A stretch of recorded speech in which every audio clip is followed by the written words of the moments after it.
बच्चों relation and function है ना। रिलेशन एंड फंक्शन में हम लोग जो है ये दो छोटे छोटे सवाल, उसके बाद बच्चों हम लोग समझ लेते हैं रिलेशन जल्दी से फटाफट। तो देखो ये कुल मिलाकर के एक सवाल ये लिखा है मैंने टाइम बचाने के लिए बोर्ड पर, है ना, और एक सवाल ये लिखा है। तो फटाफट इन दोनों सवाल को हम लोग सॉल्व कर लेते हैं। तो कुल मिलाकर के express in curly bracket x comma y such that x square plus y square is equal to 25 x comma y belongs whole number, है ना, as a set of ordered pair. तो कुल मिलाकर के इसका सोल्यूशन क्या होने वाला है? इसका सोल्यूशन ये होने वाला है कि एक कोई सेट है, हम उसे कर लेते हैं कि लेट सेट ए, है ना। हम इसे एज्यूम कर लेते हैं कि let A is equal to, है ना, let A is equal to curly bracket में x comma y such that x square plus y square is equal to 25 comma x comma y belongs whole number, है ना। तो ये कोई set लिखा गया है, इसको जो है ये ऑर्डर्ड पेयर का सेट है। इसका मतलब कि कोई तो सेट रहा होगा जिसका कार्टेशियन प्रोडक्ट क्या रहा होगा, ए रहा होगा। इसका मतलब ये है कि मान लीजिए सी और डी कोई सेट रहा होगा तो उसका कार्टेशियन प्रोडक्ट क्या रहा होगा, ए रहा होगा। तो यहाँ पर सी एंड डी, तो हम ऐसा कुछ एज्यूम कर लेते हैं सी एंड डी, है ना, Cartesian product of C and D. इसको हम लोगों ने लेट कर लिया है क्या, ए लेट कर लिया है ना। तो सी और डी को भी निकाला जा सकता है। तो कुल मिलाकर के ये you can set builder form में दिया गया और इसको हम रोस्टर फॉर्म में कर देते हैं, है ना। तो देखो बहुत सिंपल सी बात है, यहाँ एक कंडीशन अप्लाई की गई है बच्चों। तो कंडीशन आप समझ सकते हो, यहाँ एक कंडीशन अप्लाई की गई है और कंडीशन क्या है मेरे बच्चों? कंडीशन ये है कि this x square plus y square is equal to 25 and x y belong whole number. इसका मतलब कि जीरो इंक्लूडेड है ना। तो सिंपल सी बात है कि यहाँ से इसको अगर हम यक्स की वैल्यू क्या रखें, चलो यक्स इज इक्वल टू, अगर हम यक्स इज इक्वल टू 0 रख दें, है ना, तो फिर y इज इक्वल टू 5, है ना, फिर क्या हो जाएगा y इज इक्वल टू 5। तो यहाँ से हमें क्या मिलने वाला है, x square plus y square is equal to 25, ये हमको मिल जाएगा, है ना, क्योंकि 0 प्लस 5 का स्क्वायर और ये बराबर 25। ठीक है, तो एक ऑर्डर्ड पेयर हमें मिल गया। पहला जो ऑर्डर्ड पेयर हमको मिल गया वो क्या मिल गया, 0 कामा 5 मिल गया। ठीक है बच्चों, दूसरा जो है अगर हम x की वैल्यू को 3 रख दें, अगर हम इसको 3 रख दें, x इज इक्वल टू 3, है ना, और y की वैल्यू को अगर हम 4 रख दें, तो यहां से हमको क्या मिलने वाला है, x square plus y square is equal to 25, यहाँ पे मिल जाएगा। कुल मिलाकर के छोटा सवाल है। तो 3 स्क्वायर प्लस 4 स्क्वायर, तो ये भी 25। तो इसका मतलब कि एक दूसरा जो ऑर्डर्ड पेयर हमको मिल गया, तो 3 कामा 4 मिल गया। ठीक है बच्चों, और जो अगला हम x की वैल्यू क्या रख सकते हैं, x की वैल्यू हम 4 रख सकते हैं। तो आपको पता है कि y कितना आ जाएगा, x की वैल्यू अगर हम 4 रख दें तो y की वैल्यू क्या आ जाएगी, 3 आ जाएगी, है ना। एक सिंपल सी बात, अगर x की वैल्यू को हम क्या रख दें, 4 रख दें, तो y की वैल्यू 3 आ जाएगी बच्चों।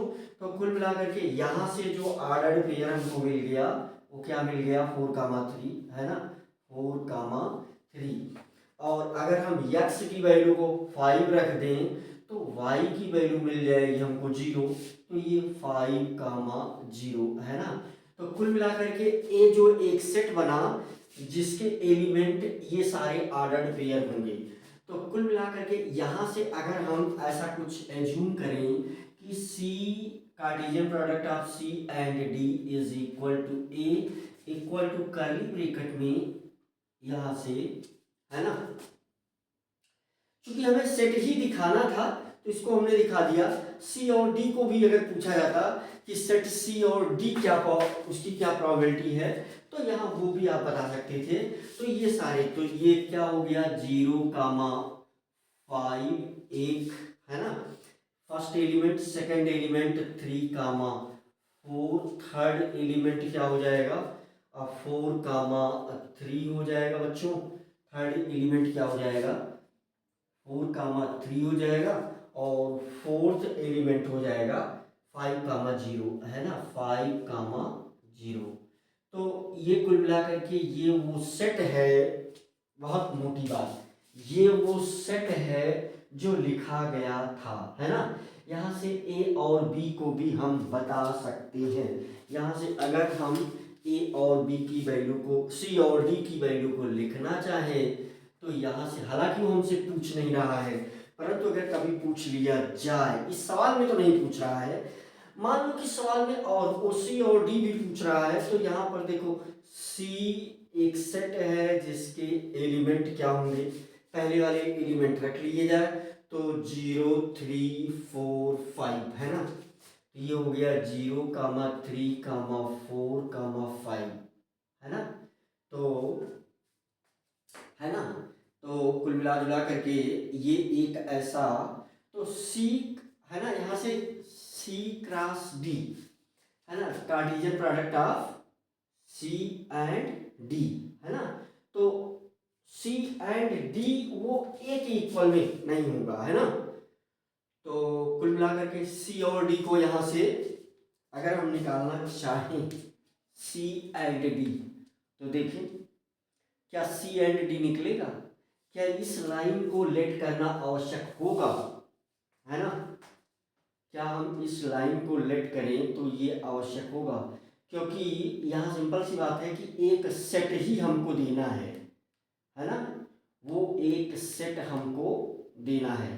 तो अगर वो सेट को ही हम क्या मान ले, आर मान ले, है ना, तो सी है ना, ए को हम ऐसा कुछ बोल सकते हैं, और सी और डी को भी हम कुछ ऐसा निकाल सकते हैं। तो देखो कुल मिलाकर के अगर हम इसको यहाँ देखो, यहाँ अगर हम इसको मिटा दें और हम यहाँ इस लाइन को मिटा दें और ये सब कुछ मिटा दें, तो फिर सवाल तो खत्म हो गया, सवाल सॉल्व हो चुका है ना। ये आंसर हमसे पूछ रहा था, ये आंसर हमने ला दिया। लेकिन मान लो यहाँ से सी और डी पर भी अगर विचार हो, तो फिर उसके लिए क्या प्रोबेबिलिटी है। मुझे लग रहा है कि आपको तब तक मैं सोचने का चांस दे दूं, और तब तक मैं ये क्वेश्चन इस तरफ, है ना, तो इसका सलूशन ये क्वेश्चन देख लें आप, इसमें सोचने का चांस, इस क्वेश्चन के बाद फिर से इस क्वेश्चन को, है ना। तो इसका मतलब कि अगर ये सेट है एक ऑर्डर्ड पेयर का, है ना, ये सेट किसका है, एक ऑर्डर्ड पेयर का, तो इसका मतलब कि वो दो सेट अलग अलग होंगे जिसका कार्टेशियन प्रोडक्ट कुछ होगा, वो फिर बड़ा निकलेगा। लेकिन यहाँ से अगर दो सेट की हम बात करें इसी को कंसीडर करके, तो दो से पॉसिबल सेट सी और डी हम लिख सकते हैं। लेकिन उसमें क्या होगा, उसमें बच्चों ये होगा कि सी और डी को हमें लेट करना होगा सबसेट ऑफ, है ना, उसे सबसेट की फॉर्म में लेट करना होगा। और जल्दी से हम इसको देख लेते हैं। मुझे लग रहा है कि सवाल आपको समझ में आएगा। इसको मैंने लिखना चाहा सी और डी, लेकिन वो कार्टेशियन प्रोडक्ट में नहीं आ पाएगा, इसलिए नहीं लिखा। ठीक है बच्चों, तो मुझे लग रहा है कि बहुत छोटा सवाल।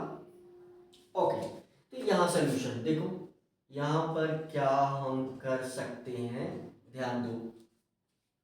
देखो, if R is the set of real number, what do the Cartesian product of R and R represents, है ना। तो क्या सेंस है, तो R क्रॉस R, है ना, तो यहां से अगर हमें R क्रॉस R लिखना हो, तो इस सवाल के अनुसार तो हियर, है ना, Cartesian product of R cross R is the set of the set of R means real number. R क्या क्या है यहाँ पर? Real number. तो here R Cartesian product of R and R is the set of is the set of all points is the set of all points x and y is the set of all points x comma y है ना, and here and x comma y belongs r है ना। तो ये चीज हम लिख सकते हैं। अब अगर इसे हम रोस्टर फॉर्म में ही लिख करके है ना, सॉरी सेट बिल्डर फॉर्म में लिख करके ही इसको हम सॉल्व कर सकते हैं, है ना। सेट बिल्डर फॉर्म में ही लिख करके इसको हम सॉल्व कर सकते हैं। तो यहाँ से क्या मिलने वाला है, इसका मतलब ये है कि Cartesian product of R and R भी क्या होगा, एक सेट होगा, और इस सेट के सारे ordered pair x comma y वो इस प्रकार से होंगे such that x comma y belongs real number, है ना। तो इसका मतलब ये क्या रिप्रेजेंट कर रहा है, तो ये एक सेट है और ये सेट रिप्रेजेंट कर रहा है एक्स वाई प्लेन में सभी पॉइंट का सेट है ना। तो यहाँ इसका मतलब क्या है कि R cross R is the set of all points present in x y plane. तो इसका मतलब ये हुआ कि R क्रॉस R है ना, Cartesian product of R and R is the set of all points in x y plane, है ना, इन एक्स वाई प्लेन, है ना। तो सिमिलरली अगर R क्रॉस R को हम कंसीडर करें तो ऐसे ही, है ना, इसका मतलब कि वो स्पेस के सारे पॉइंट का सेट है। सिमिलरली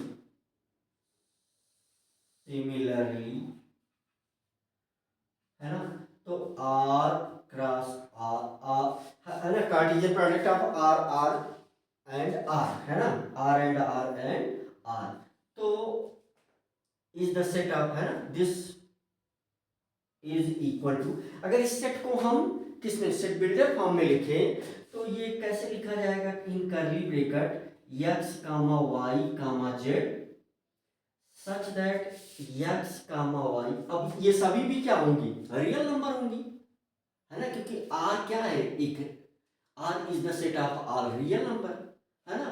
तो इसका मतलब कि x comma y comma z belongs real number, है ना, सिंपल सी बात है।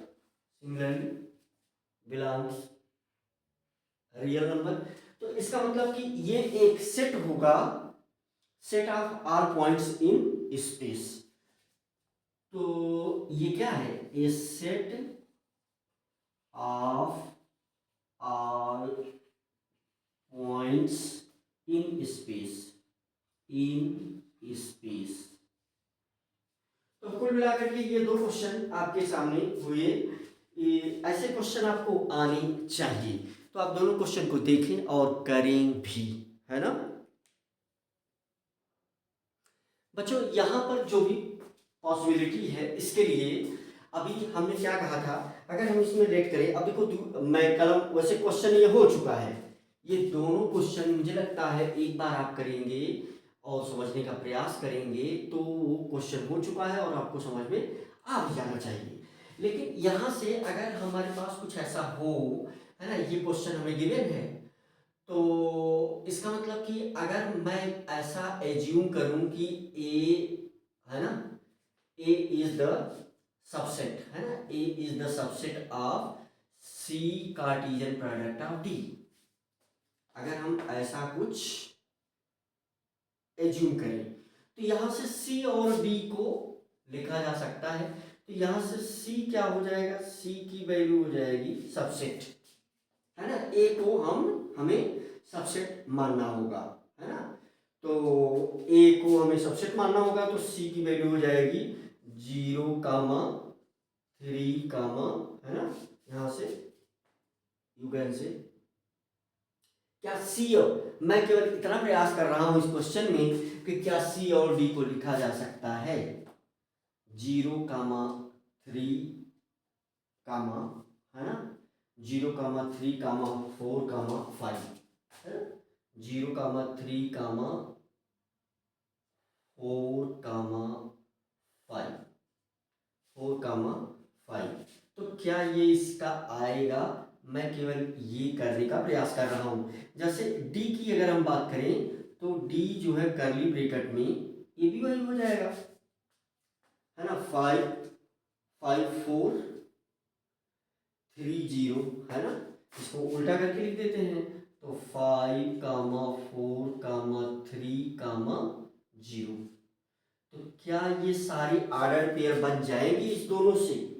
इस पर अगर हम विचार कर लें, जैसे अगर हम सी क्रॉस डी लेते हैं तो पहला पॉइंट ये बन जाएगा, ठीक है, दूसरा पॉइंट जो बनेगा वो तो ठीक है, लेकिन क्या ये पॉइंट पॉसिबल है? हाँ, ये 3 और 4 का ये एलिमेंट पॉसिबल है इस सेट में, ठीक है, 4, 3 पॉसिबल है, हाँ 4 से हम चलेंगे तो 4, 3 भी पॉसिबल है, ठीक है, 5, 0 पॉसिबल है, हाँ ये पॉसिबल है। तो ऐसा कुछ जो है ये ऐसा कुछ भी पॉसिबल इसमें है, एक प्रोबेबिलिटी है कि जब हम ऐसे दो और सेट को अगर हम निकालना चाहें तो ऐसा कुछ हम कर सकते हैं, राइट। तो ये दो क्वेश्चन आपके सामने, आप इन्हें करेंगे, राइट। तो बच्चों अब हम लोग रिलेशन देखेंगे, राइट। तो हम लोगों ने एक सवाल ये ऑर्डर्ड पेयर का, दूसरा सवाल ये कार्टेशियन प्रोडक्ट का, हम लोग जो है जल्दी से आइए रिलेशन समझते हैं, राइट। तो रिलेशन की डिफिनीशन, रिलेशन के बाद फंक्शन फटाफट, है ना। और हालांकि जो है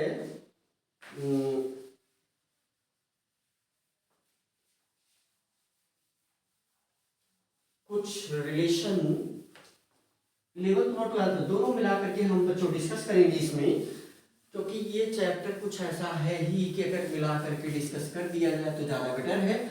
लास्ट में हम 12th वाला जो है पोर्शन, एनसीईआरटी के जो क्वेश्चन है वो क्वेश्चन हम 12th वाली कर लेंगे, है ना। वैसे 12th में रिलेशन में क्या है, रिफ्लेक्सिव है, सिमेट्रिक है और ट्रांजिटिव है ना, और इक्विवेलेंस, है ना। तो ये इतना है रिलेशन में। तो यहाँ पर हम लोग पहले रिलेशन को डिफाइन करते हैं कि what do you mean by relation. तो जैसे देख लो कि रिलेशन क्या है, अगर हम यहाँ डिफाइन करें रिलेशन को तो रिलेशन, है ना, तो let set A and B, है ना, तो हम दो, यहाँ पर हम दो सेट रिलेट करते हैं, है ना। तो लेट सेट ए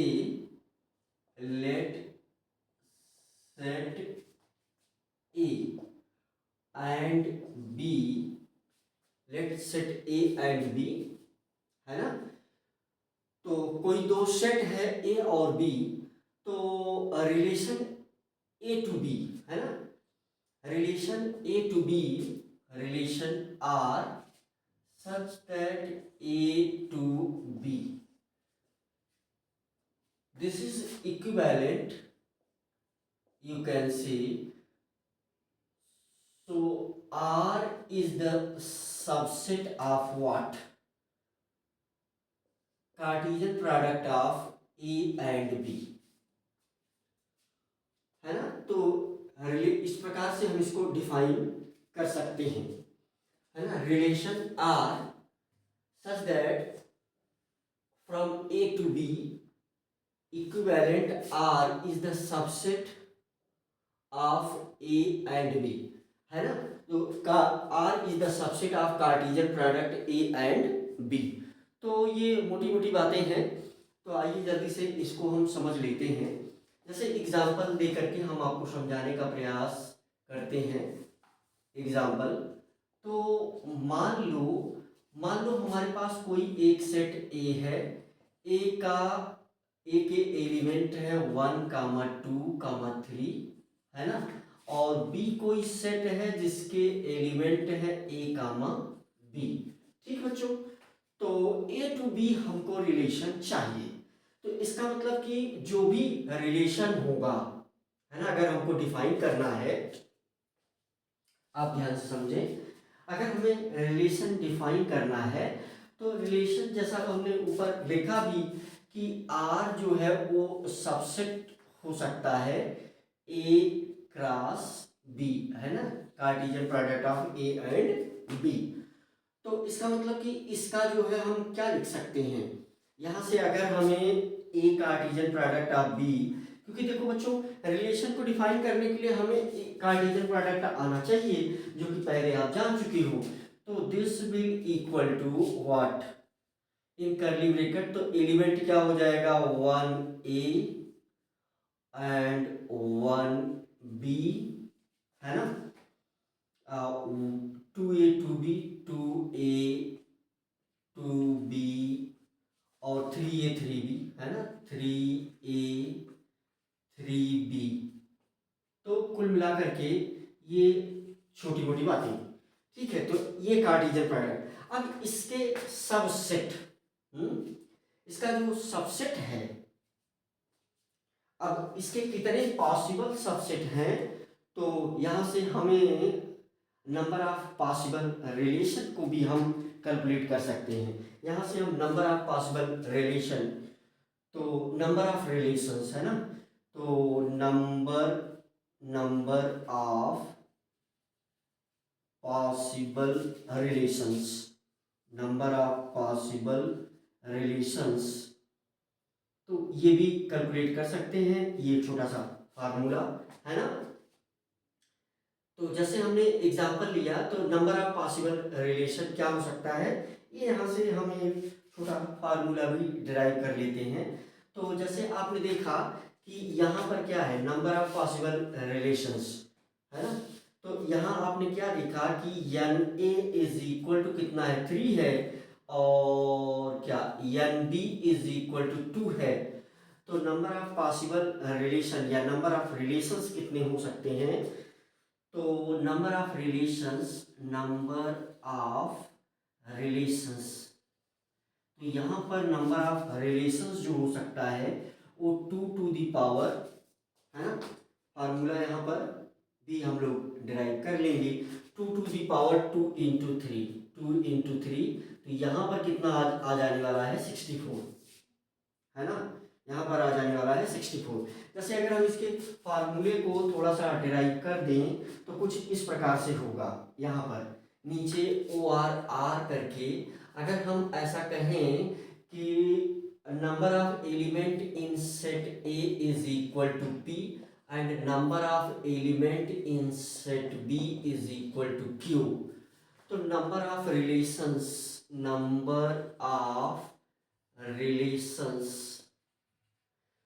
तो this will equal to 2 to the power p into q, है ना। तो ये छोटा सा फार्मूला हमें याद रखना है कि कितने पॉसिबल नंबर ऑफ रिलेशन बनेंगे। और यहाँ पर बच्चों डोमेन ऑफ रिलेशन, डोमेन को डोमेन, है ना, मान लीजिए अब इसमें से हम कोई इसका सबसेट अगर हमें लिखना है, अगर हमें आर लिखना है तो कोई भी हम, है ना, ये सारे अगर हम यहाँ से अगर हम आर लिखना चाहें इस एग्जाम्पल के लिए, ये मैंने लिया है बच्चों एग्जाम्पल नंबर 1, तो एग्जाम्पल नंबर 1 के लिए ये बीच में कुछ हमने पॉइंट आपको बता दिए।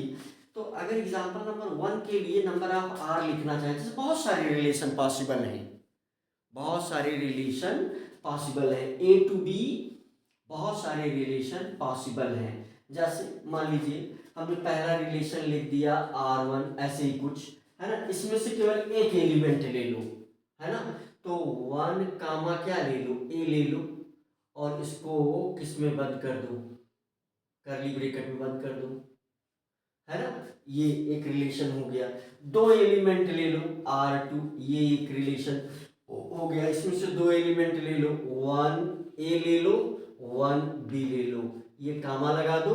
यहाँ पर देखो ये अब इसके ये जो भी है R1 R2, यहाँ पर R1 R2 क्या है, सभी जो है सबसेट है किसका, Cartesian product of A and B, है ना। तो ये चीज आप समझ सकते हैं। जैसे मान लो R3 मैंने लिखा, ऐसे ही कुछ भी को 3 एलिमेंट ले लो, है ना, 1A 1B है ना 2A। तो ये क्या बन रहे हैं, ये इस रिलेशन के क्या बन रहे हैं, एलिमेंट बन रहे हैं, है ना। तो ये जो है ना, ये क्या बन गया, रिलेशन बन गया। तो यहाँ से एक चीज आप यहाँ नोट में समझ रहे होंगे कि यहाँ से आप समझ सकते हो, यहाँ पर जितना भी रिलेशन लिखा जा रहा है, जैसे R1 क्या है, R1 subset of, R1 is the subset of what, A cross B, है ना, ये चीज आपको दिख रही है। R2 is the subset of what, R2 is the subset of, R2 is the subset of A cross B, है ना, Cartesian product of A and B। R3 is the subset of A Cartesian product of B। तो ये सभी जो है R1 R2 R3 ये सब क्या है, A to B डिफाइंड कोई रिलेशन पॉसिबल है। अब ये कितने रिलेशन पॉसिबल हो सकते हैं, 64 रिलेशन पॉसिबल हो सकते हैं। कैसे कैलकुलेट किया गया, ये छोटा सा फार्मूला है ना, number of relations is equal to, है ना, ये क्या है, नंबर ऑफ एलिमेंट्स। ये क्या लिखा है मैंने, ये लिखा है मैंने number of elements in set A, number of elements in set A, है ना, number of elements in set A. ये हमने क्या लिखा है, number of elements in set what B, है ना, number of elements in set B, है ना। कैमरे में बिल्कुल दिख रहा है बच्चों, हाँ बिल्कुल साफ साफ दिख रहा है। तो ये ऐसा कुछ मुझे लग रहा है कि आपको इसी एग्जाम्पल से, पहले एग्जाम्पल से अगर बातें आपको, चीजें आपको समझ में आ रही हैं तो बाकी चीजें भी समझ में आ जाएंगी। तो जैसे हमें जो है किसी भी रिलेशन का डोमेन, कोडोमेन और रेंज भी निकालने आना चाहिए, है ना। तो डोमेन एंड रेंज, किसी भी रिलेशन का जो है हमें डोमेन एंड रेंज भी निकालने आना चाहिए। तो मान लो हमने जो है यहाँ ऊपर हम मिटा दें, है ना। तो जैसे एग्जाम्पल, डोमेन कैसे निकलेगा और रेंज कैसे निकलेगा, है ना। तो ये चीज यहाँ हम इसको मिटा देते हैं, ठीक है। जैसे मान लीजिए हम निकाल तो किसी के लिए भी सकते हैं, हम निकाल तो किसी के लिए भी सकते हैं। अभी हम डायरेक्ट एग्जांपल देकर के आपको समझा रहे हैं, उसकी वजह ये है कि डायरेक्ट आप इन चीजों को समझ सकें, है ना। चलिए इसको मिटा देते हैं। और अगर मान लीजिए R3 हमसे कहा जाए कि R3 का आप डोमेन और रेंज बताओ, हमसे कहा जाए कि जो रिलेशन R3 है ना,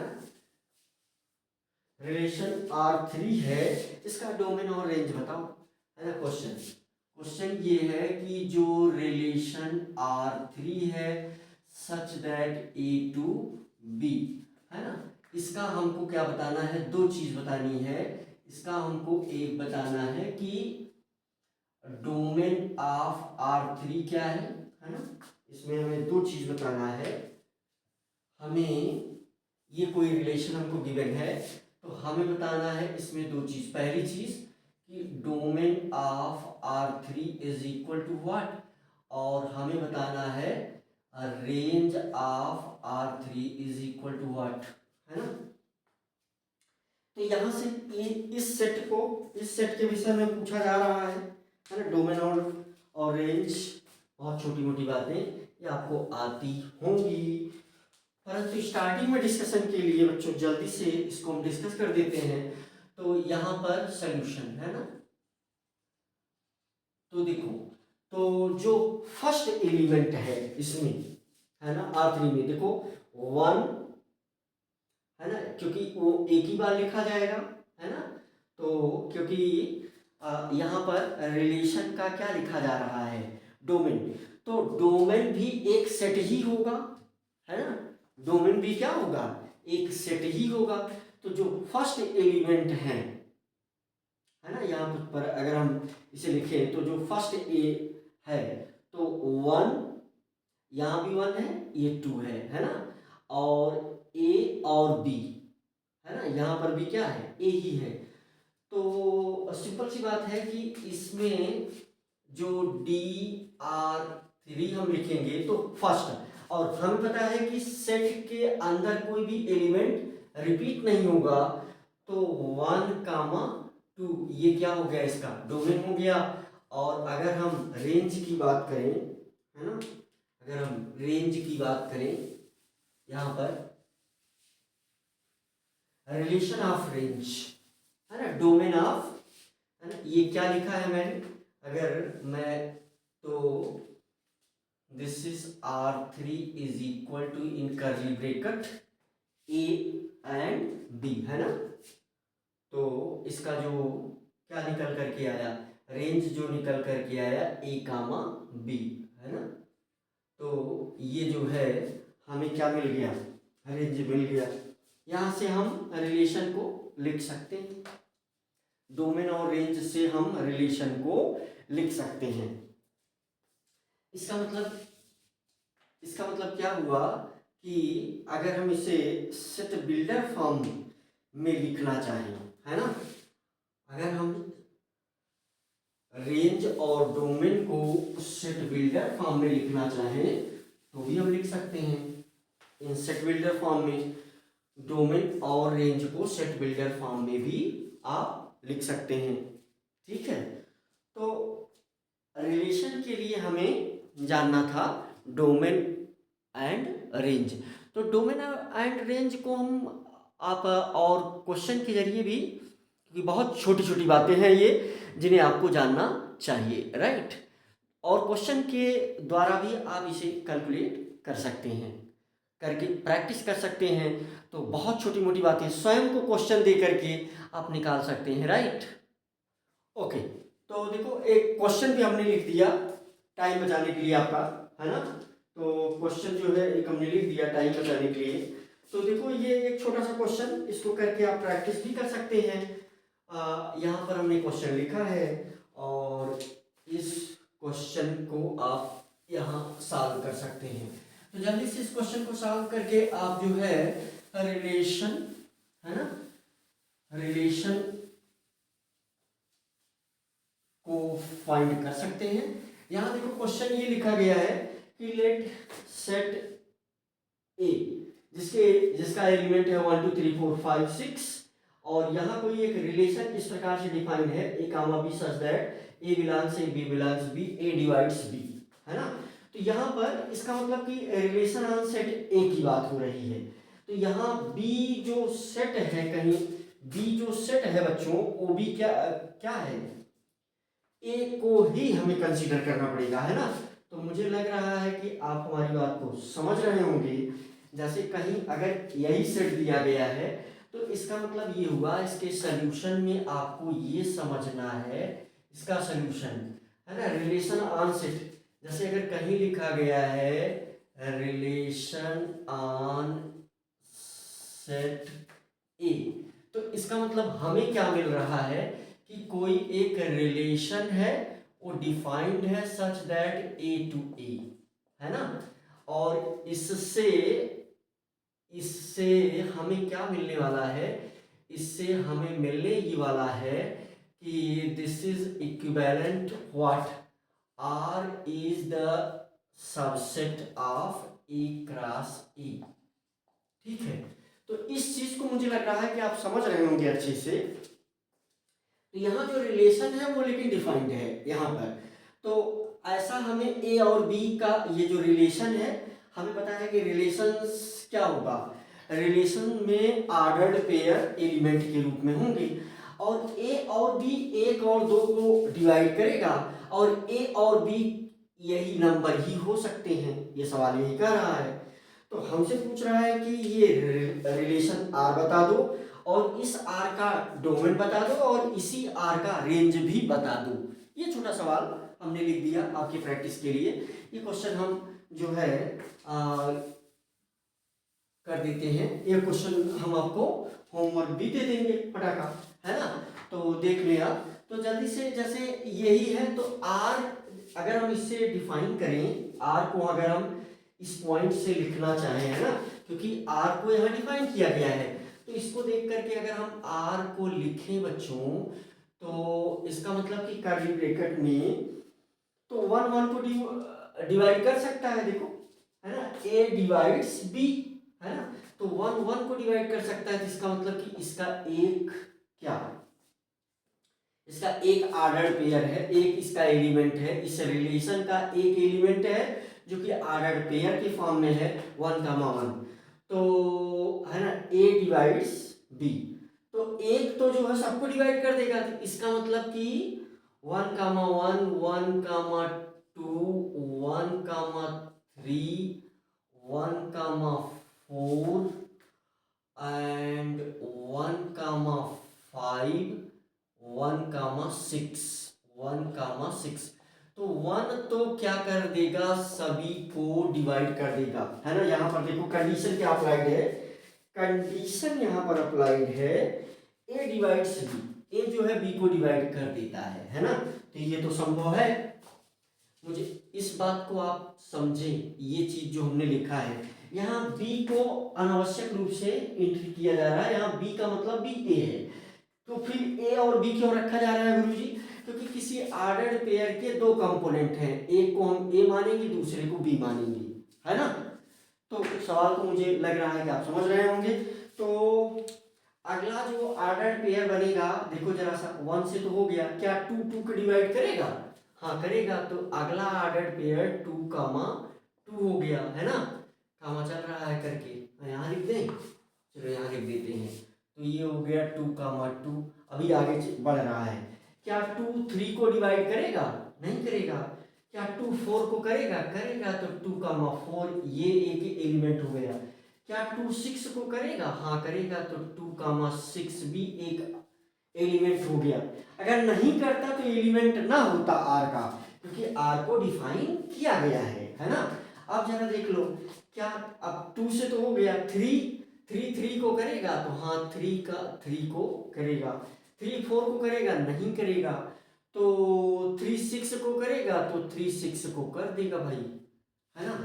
अब 4 जो है, 4 किसको डिवाइड करेगा, तो 4 तो सिर्फ 4 को ही डिवाइड करेगा, तो एक क्या हो गया, 4 हो गया, है ना। 4 और किसी को डिवाइड नहीं करेगा, 4 और किसको डिवाइड करेगा, किसी को नहीं। 6 जो है वो केवल 6 को ही डिवाइड करेगा।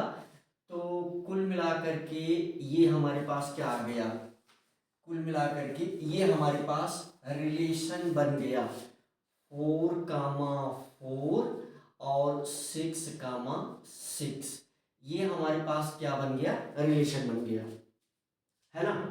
तो यहाँ ये पहला सवाल जो है सॉल्व हो गया, पहला क्वेश्चन आपका सॉल्व हुआ कि ये हमारा क्या है, एक रिलेशन बन गया। और दूसरी बात क्या हमें बताना है, हमें बताना है डोमेन ऑफ रिलेशन। तो डोमेन का मतलब है ना, डोमेन ऑफ रिलेशन का मतलब first component of ordered pair, first component of ordered pair. तो domain of relation means set of first domain of relation means set of first component of ordered pair of set of first component of ordered pair of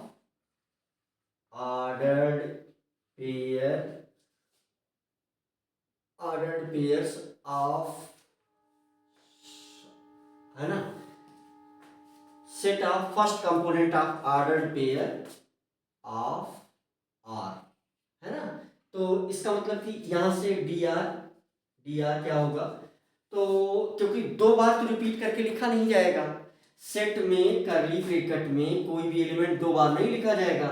इसका मतलब 1 2 3 4 5 3 4 6 1 2 3 4 6 है ना। और range जो है, range of relation, तीसरा सवाल हमसे क्वेश्चन किया जा रहा है। रेंज ऑफ रिलेशन क्या हो जाएगा? Set of the second component of all order, second all, तो ये क्या हो जाएगा? Set of second component of second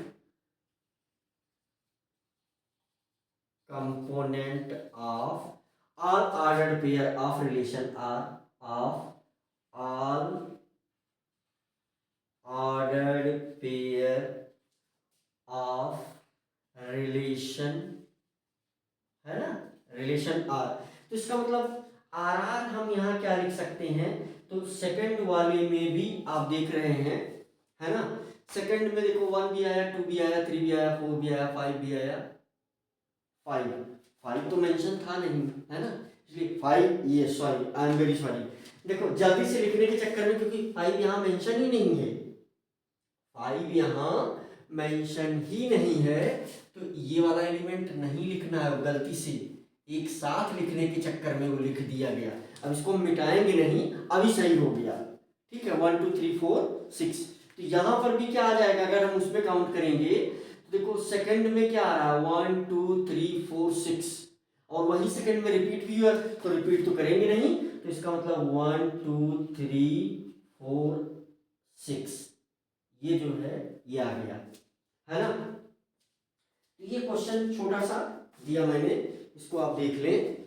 और ये छोटा सा क्वेश्चन दिया, एक क्वेश्चन मैं इसमें होमवर्क के रूप में आपके सामने लिख देता हूँ, राइट। ये क्वेश्चन था, ये उसका सलूशन है, ठीक है बच्चों।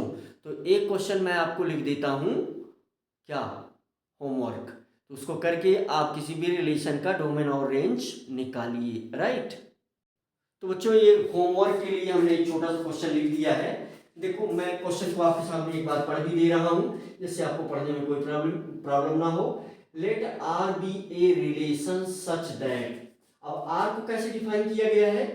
तो r is equal to curly bracket में x प्लस 1, है ना, कामा x प्लस 5। इसका सेंस क्या हुआ कि r के जो भी एलिमेंट होंगे वो ordered pair form, ordered pair होंगे। तो इसका ये पहला और ये दूसरा, यानी उस ऑर्डर्ड पेयर का फर्स्ट कंपोनेंट है x प्लस 1, सेकेंड कंपोनेंट है x plus 5, such that x belong 0 1 2 3 4 5, then find the domain and range. इसका मतलब कि दो क्वेश्चन आपसे पूछ रहा है, पहला क्वेश्चन आपसे डोमेन पूछ रहा है, दूसरा क्वेश्चन आपसे रेंज पूछ रहा है। तो ये आपका होमवर्क है, इस क्वेश्चन को करके ट्राई करें, और हम लोग जो है नेक्स्ट लेक्चर में कुछ और अच्छे सवाल करेंगे इससे रिलेटेड, राइट। होमवर्क अवश्य करें, राइट।